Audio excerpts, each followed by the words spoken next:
your mom saw this movie, Oh, yeah. and your brothers saw this movie, and Because no one saw this movie because I finished it 2 days before the film premiered. So we were rushing, like we were really down to the gun. I'm poor Rosa would be like, just one more thing. Can you rearrange a 6-minute song? You know? So that's kind of that's how we operated, and we just would run, and they hadn't. My process is not to show a script to my family. I told them what it was about. I gave them an idea. Did you tell your mom it was about everything? Yeah, well, I interviewed my mother very extensively, and then the actor interviewed my mother, so there was a lot of questions. And my mom actually came to set in Turkey. She only wanted to meet the young version of herself. That's kind of my need. Well, no, more than anything, because she was really adamant she wouldn't be played as a victim. She wanted to know what this person's philosophy was. And my mom is really boisterous, outgoing, very unlike me. But so she was super quiet at the dinner. And I was like, Mom, what's wrong? She said, I never realized I was that young. 13. Yeah, she was 13 when she got married. She was 14 when she had her first kid. And she was like, I was always struggling to survive. I was always struggling to find a way.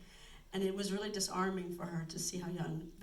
I cast a girl that was the right age. I didn't want to cast a 20-year-old. I wanted you to see, because you don't like the mother in the beginning of the movie. She's so homophobic. And then you kind of peel away the layers of who she is. And I wanted to, even when I was writing it, I had to really be like, she is 13. What does that mean? What does that look like?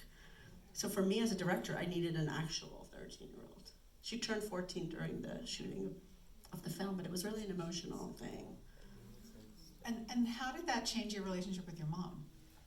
I mean, this whole film is like is a lesson in empathy.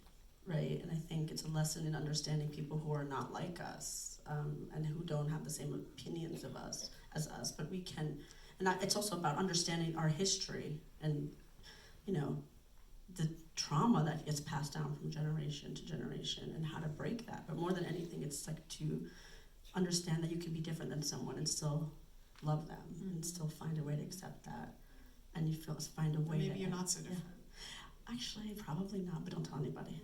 You have a 12-year-old daughter now. I do, and it's the worst because she's so stubborn and strong-willed. And I was like, God, you're so difficult. She's like, Mom, what do you expect?